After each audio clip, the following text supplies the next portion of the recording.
Friends, welcome again to my channel tech Vidya. गेले काही दिवस आपण क्वेश्चन बँक सोल्युशन बघत आहोत क्लास 10ची.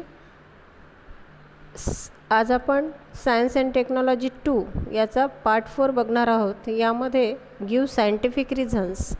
अभ्यास आपला झालेलाच आहे, फक्त आपल्याला रिव्हिजन करायची आहे. म्हणून समजून घेण्याच्या भानगडीत न पडता अभ्यास झाला असं अझूम करून आपण फक्त आता उत्तरं कशी लिहायची हे बघू.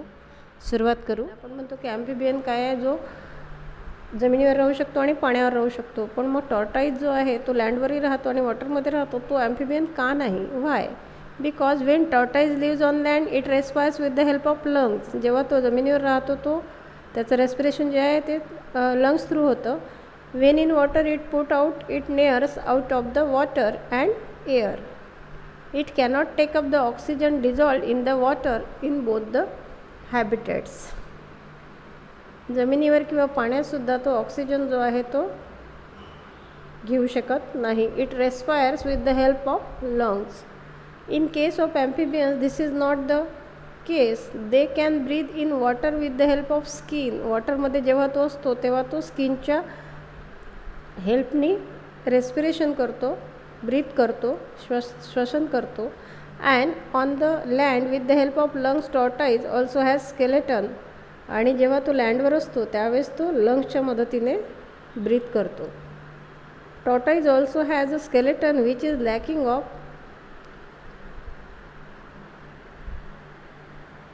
Therefore tortoise cannot be included in class ॲम्फिबिया.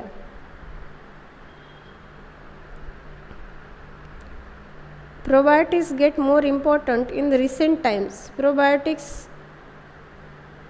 जे आहे आजकाल याला फार महत्त्व प्राप्त झालेलं आहे. तर कारण काय? Probiotics form colonies of useful bacteria in the alimentary canal. जे आपली ॲलिमेंटरी कॅनल असते मध्ये त्यामध्ये ते युजफुल बॅक्टेरिया तयार करतात. They help in improving resistance and immunity to control metabolic activities. आणि हे जे बॅक्टेरिया आहे ते आपल्याला आपला रेझिस्टन्स आणि इम्युनिटी कंट्रोल वाढवण्यासाठी इम्प्रूव्ह करण्यासाठी मदत करतात. Metabolic activities useful bacteria which becomes inactive due to antibiotic treatment are again activated due to probiotics. आपण ज्यावेळेस आजारी पडतो त्यावेळेस आपल्याला डॉक्टर अँटीबायोटिक देतात आणि त्या अँटीबायोटिकमुळे जे इनॅक्टिव्ह आपलं जे ॲलिमेंटरी कॅनलवर जो असर होतो जे त्याला पुन्हा ॲक्टिव्ह करण्याचं काम प्रोबायोटिक्स करतात. Question number 30. Question number 30. Bread and other products using commercial is a nutritious. Question number 30. Bread and other products using commercial east is nutritious. Nutritious आहे म्हणजे पोषक आहे. तर का असतात याचं कारण विचारलेलं आहे. In commercial bakery compress yeast is use. The flour prepared by using commercial bakery compressed yeast is used, while in domestic settings dry granular form of yeast is used. The flour prepared by using commercial yeast contains various useful contents like carbohydrates, fats and proteins, various vitamins and minerals. The anaerobic respiration and fermentation also increases the nutritive content of the flour. Due to this, bread and other products producers with the help of yeast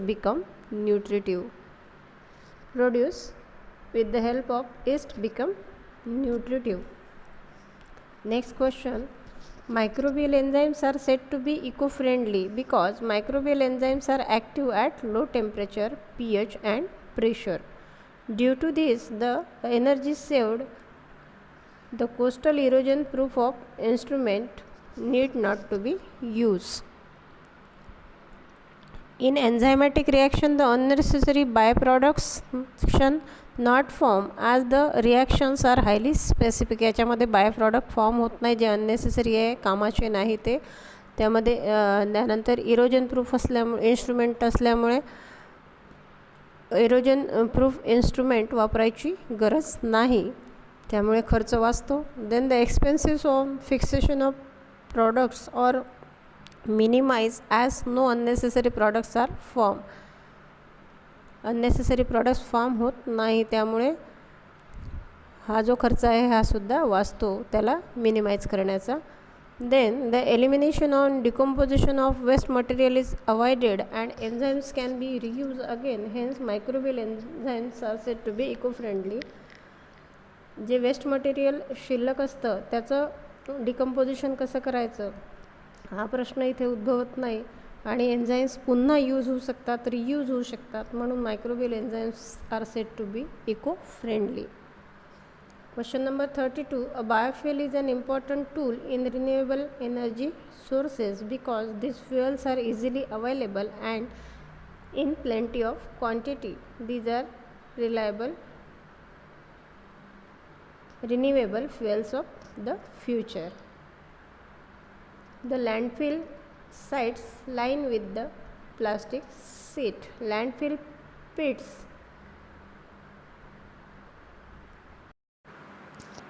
The landfill pits line with the plastic sheets. Landfill pits are lying with the plastic sheets as the precautions against soil due to leaching of soil due to toxic and harmful material. Microorganisms are used to control the effect of sea oil spills. Sea oil spills चा effect जो आहे तो control करण्यासाठी मायक्रोऑर्गॅनिझमचा use करतात. Why? Because bacteria, Pseudomonas species and Alcanivorax borkumensis हे जे 2 स्पीसीजचे बॅक्टेरिया आहे, अल्कॅनोवोरॅक्स बॉर्क्युमेन्सिस आणि Pseudomonas species, can have the ability to destroy the pyridine and other chemicals in microorganisms are used to control the effect of oil spill. Next question.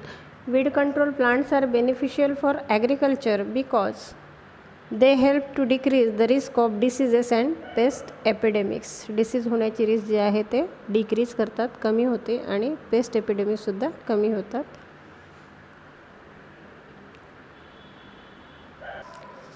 Safer vaccines are being produced because traditionally vaccines were prepared with the help of pathogens. Completely or partially killed pathogens were used as vaccine.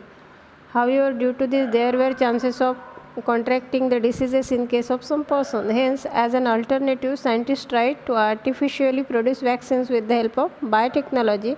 For this purpose, scientists produced the antigen in laboratory with the help of gene isolated from pathogen. सुरुवातीच्या काळात जे vaccine तयार केले जायचे त्यामध्ये completely किंवा काही प्रमाणात पॅथोजेन्स जे आहे ते यूज केले जायचे आणि त्याच्यामुळे डिसीज काही माणसांमध्ये डिसीज होण्याचे चान्सेस होते. परंतु नंतर बायोटेक्नॉलॉजीच्या हेल्पने सेफर वॅक्सिन्स जे आहेत ते सायंटिस्टनी प्रोड्यूस केले.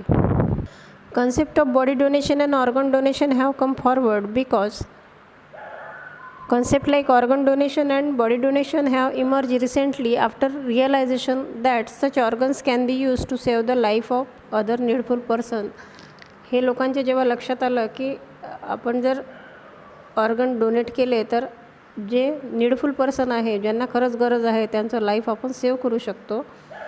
A liberal view behind this concept of organ and body donation is that after death our body should be useful to other needful persons so that their miserable life would become comfortable. Organ किंवा body डोनेशनमध्ये मागे हा एक हेतू आहे की आपल्या मृत्यूनंतर आपली बॉडी एखाद्या नीडफुल पर्सनला जर कामात येत असेल तर आपल्या हेल्पने त्यांचं लाईफसुद्धा आरामदायक होऊ शकतं, कम्फर्टेबल होऊ शकतं. Next question. Stem cells are extremely important in generative therapies. Stem cells are used to replace the dead cells in case of conditions like diabetes, myocardial infarction, Alzheimer disease and Parkinson's disease. आणि दुसरं कारण to produce blood cells required in conditions like anemia, thalassemia and leukemia. ब्लडशी related हे disease आहे. यामध्ये blood cell require करण्यासाठी सुद्धा stem cells help होते. Next question. Sewage should not be discharge into the river without treatment. Treatment केल्याशिवाय sewage जे आहे ते नदीमध्ये सोडू नये because sewage contains various harmful substances so when untreated sewage is discharge into the river it becomes dangerous for aquatic plant and animal.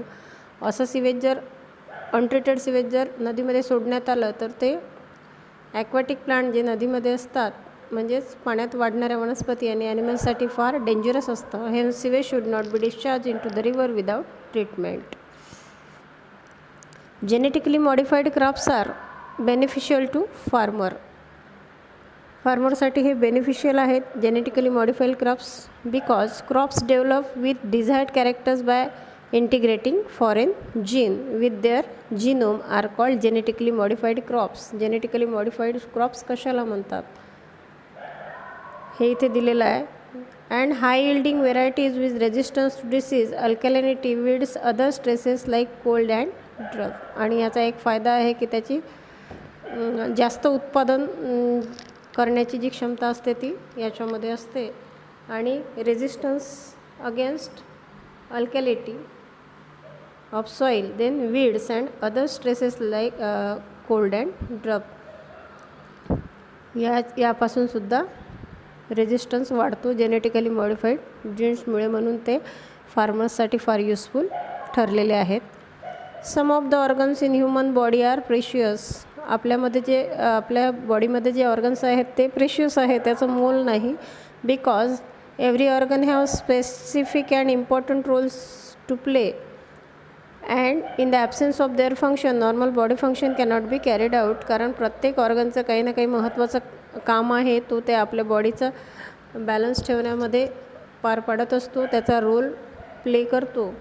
आणि एखादा organ जर खराब झाला तर आपले नॉर्मल बॉडी फंक्शन आहे ते होऊ शकणार नाही. म्हणून काही जे ऑर्गन आहे आपले ह्युमन बॉडीमधले ते फार प्रेशियस आहेत. Question number 42. Now days school going children suffer from mental stress. आजकाल स्कूल गोईंग चिल्ड्रनला मेंटल स्ट्रेसपासून मानसिक ताणतणावाला सामोरं जावं लागतं because competition has increase in opportunities for education employment and business. शिक्षणामध्ये, रोजगारामध्ये, धंद्यामध्ये कॉम्पिटिशन जी आहे ती खूप वाढलेली आहे due to increase in population. लोकसंख्येमुळे ही कॉम्पिटिशन वाढलेली आहे. Childrens are facing the problems of loneliness and mental stress due to reasons like nuclear family and parents staying outdoors due to job. आणि दुसरं एक मेंटल स्ट्रेस येण्याचं कारण असं आहे की पूर्वीच्या जॉईंट फॅमिलीज होत्या त्या आजकाल राहिल्या नाही, न्यूक्लिअर फॅमिली झालेल्या आहेत. म्हणजेच आईवडील आणि 2 मुलं आणि दोघंही आईवडील जॉबसाठी किंवा कामासाठी बाहेर जातात, त्यामुळे मुलं एकटेच राहतात आणि त्यांना मेंटल स्ट्रेस येतो. Question number 43. Importance of outdoor games is incomparable. There are various benefits of sports like it causes physical exercise, improves discipline, interaction and tendency of unity, loneliness is driven away and person becomes more social. Hence importance of outdoor game is incomparable. Outdoor गेमचे खेळल्यामुळे जे फायदे होतात ते म्हणजेच आपली physical exercise होते, त्यानंतर आपल्याला शिस्त लागते, नंतर युनिटी म्हणजे एकतेची सवय लागते, एकता काय आहे हे समजून येते, त्यानंतर एकटेपणा जो आहे, लोनलीनेस जो आहे तो कुठे पळून जातो कारण आपण ग्रुपमध्ये खेळतो आणि त्यामुळे person becomes more social. Last question. Alcoholism is always bad. Alcohol consume करणे म्हणजेच आपल्या शुद्ध मराठीमध्ये दारू पिणे हे नेहमीच बॅड असतं because due to alcohol consumption efficiency of nervous system especially brain and liver as well as the life span of person decreases. कारण आपण पाहिलेलं आहे आपल्या आजूबाजूला आहे की जे दारू पिल्यामुळे जी त्याचं डोकं जे आहे, नर्वस सिस्टीम जी आहे ती त्याला इफेक्ट होतो आणि लिव्हरसुद्धा अशा दारू पिणाऱ्या माणसाचे खराब होतात आणि त्यामुळेच त्याचं नर्वस सिस्टीमवर कंट्रोल नसल्यामुळे तो कुठेही काही दारू पिलेला माणूस नेहमी बडबडत असतो. And life span of person decreases आणि त्याचं जे लाईफ आहे ते सुद्धा कमी होतं. त्यानंतर brain development in adolescence is due to alcoholism and thereby the ability of memorisation and learning become slow. अशा अल्कोहोलिझममुळे किंवा मग दारू पिल्यामुळे जी आपली ॲबिलिटी ऑफ मेमरायझेशन आहे, म्हणजे स्मरणशक्ती जी आहे ती कमी होते आणि शिकण्याची प्रोसेससुद्धा कमी होते. Addictive person cannot think rationally, आणि माणूस सारासार विचार करू शकत नाही जो व्यसनी माणूस आहे तो. Hence alcohol consumption is always bad. आपले इथे सर्वच क्वेश्चन कंप्लीट झालेले आहेत. नेक्स्ट क्वेश्चन आपण या पुढचा घेणार आहोत, तेव्हा पाहत राहा चॅनल टेक विद्या. आणि व्हिडिओ आवडला असेल तर लाईक, शेअर आणि सबस्क्राईब करायला विसरू नका. Thanks for watching.